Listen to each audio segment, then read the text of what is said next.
Chapter 1, The Drive into Darkness. It was raining hard. The road was empty. Trees stood tall on both sides like dark shadows. Their leaves danced in the wind. Thunder rolled across the sky. Rain fell like it would never stop. Emma drove slowly. Her wipers squeaked back and forth. She could hardly see the road ahead.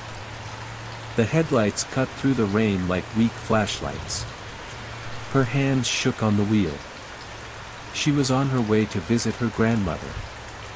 The old woman lived deep in the countryside, far from the city. Emma had not seen her in months. She felt guilty. Grandma had called that morning and said, "I need you to come." That was all. Just 5 words. No hello.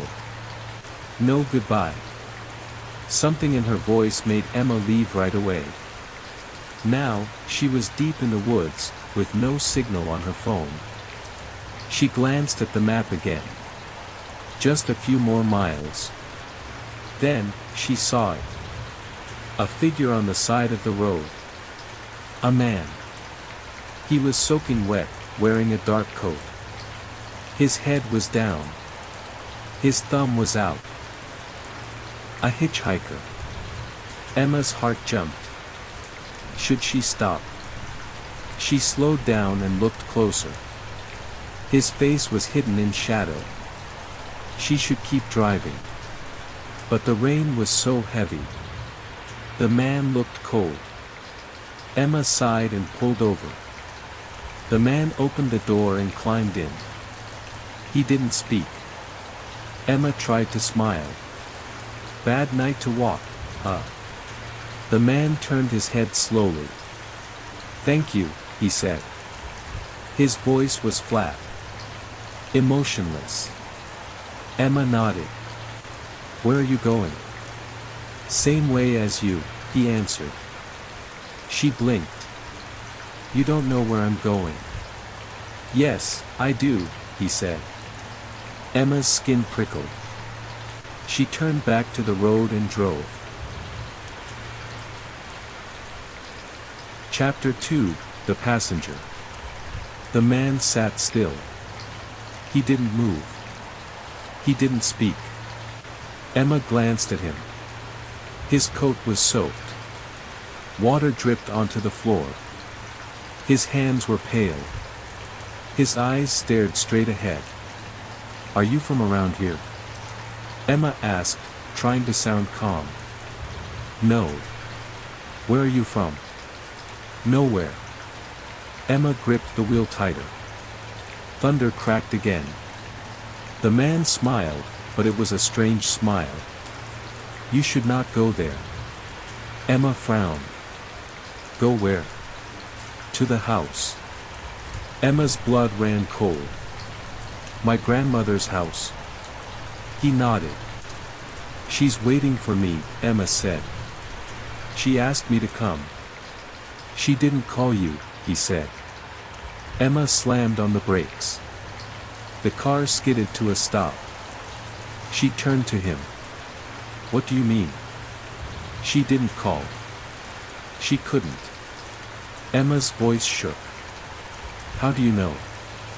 He looked at her. His eyes were dark. "Because she's already dead."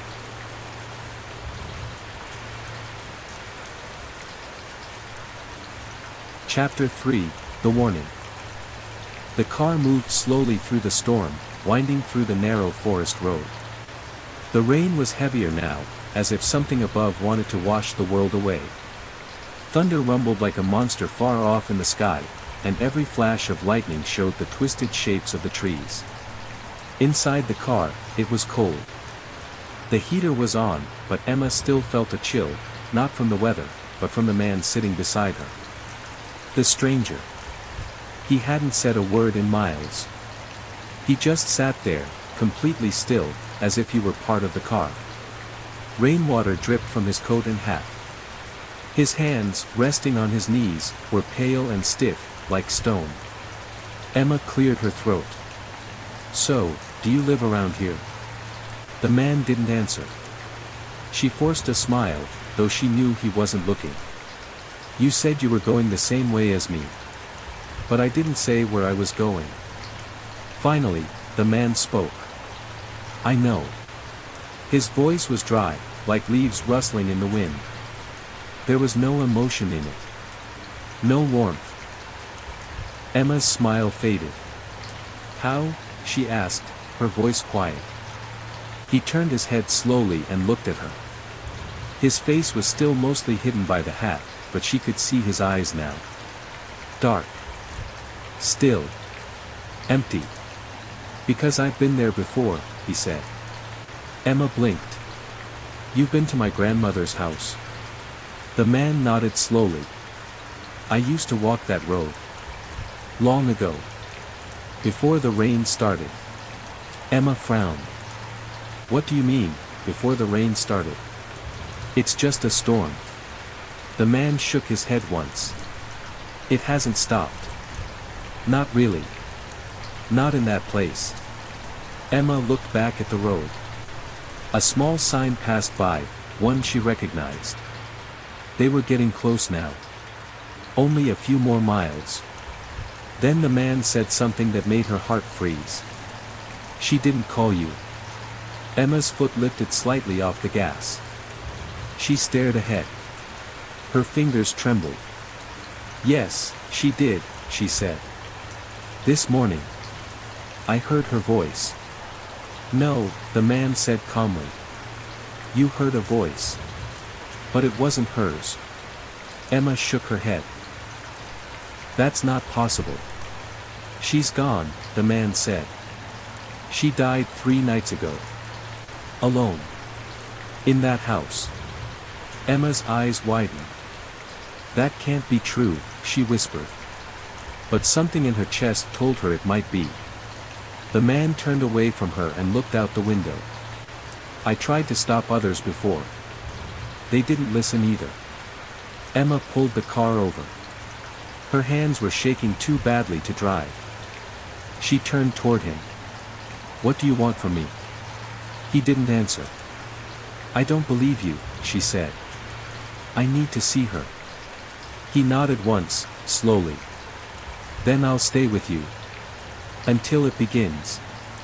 She looked into his eyes again, not cruel, not kind, just watching. Like something old. Something waiting. The car sat quietly on the side of the road as the rain poured down around them. And in the distance, through the trees, Emma saw the top of the house. Her grandmother's house. Dark. Still. Waiting. Chapter 4, The House. The road ended at an old iron gate. The car crept forward as Emma leaned out to push it open. The gate squealed like a scream as it swung wide. She drove slowly up the gravel path, her headlights lighting the tall grass and weeds that had grown wild. The house stood at the top of the hill. It looked the same, almost. 2 stories, wooden porch, white paint faded and peeling. The windows were dark. No lights. No movement. But something felt wrong. The air around it was heavier. The rain didn't fall the same way here. It almost seemed quieter. Like the storm didn't want to come closer. Emma parked in front of the porch. The man beside her didn't move. I'll wait here, he said. Emma looked at him. You're not coming in. His voice was low. I cannot. Why? He didn't answer. Emma slowly opened the door and stepped out. The cold hit her like a wave. She pulled her jacket tight and walked to the porch. Each step creaked. She reached the door and knocked. No sound. She waited. Nothing. She tried the handle. It turned easily. The door creaked open. Inside, the house was dark. Only the sound of rain on the roof and wind in the trees. Grandma? Emma called. Her voice echoed through the house. She stepped inside. The air was still. Heavy. Dusty. She smelled something faint, like old flowers, and something sour beneath it. The door closed behind her. Not slammed, just a quiet click. "Grandma," she said again, moving through the hallway. She turned on the flashlight on her phone. The narrow beam lit faded wallpaper, a small table, a broken clock. Everything looked the same as before, yet older, colder. She walked into the living room. No one there.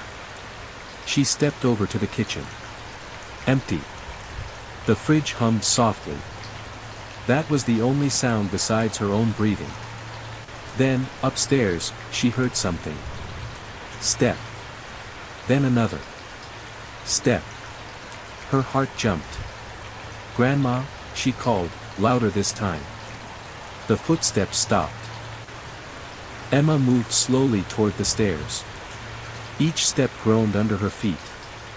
The beam of her flashlight lit the top, and the hallway beyond. She reached the landing. Then she heard it. A whisper. "Emma." Her breath caught in her throat. It was her grandmother's voice. But it didn't sound right. It was too low. Too smooth. Too calm. Like it wasn't coming from a mouth at all. The voice came from the far bedroom. Her grandmother's room. The door was open just a little. Emma walked toward it, slowly. Each step echoed. The door creaked as she pushed it wider. The room was empty. The bed was made. The curtains were still. But someone had been here. There were footprints on the floor. Wet. Fresh. Leading to the closet. Emma's hand shook as she reached for the handle. She opened it slowly.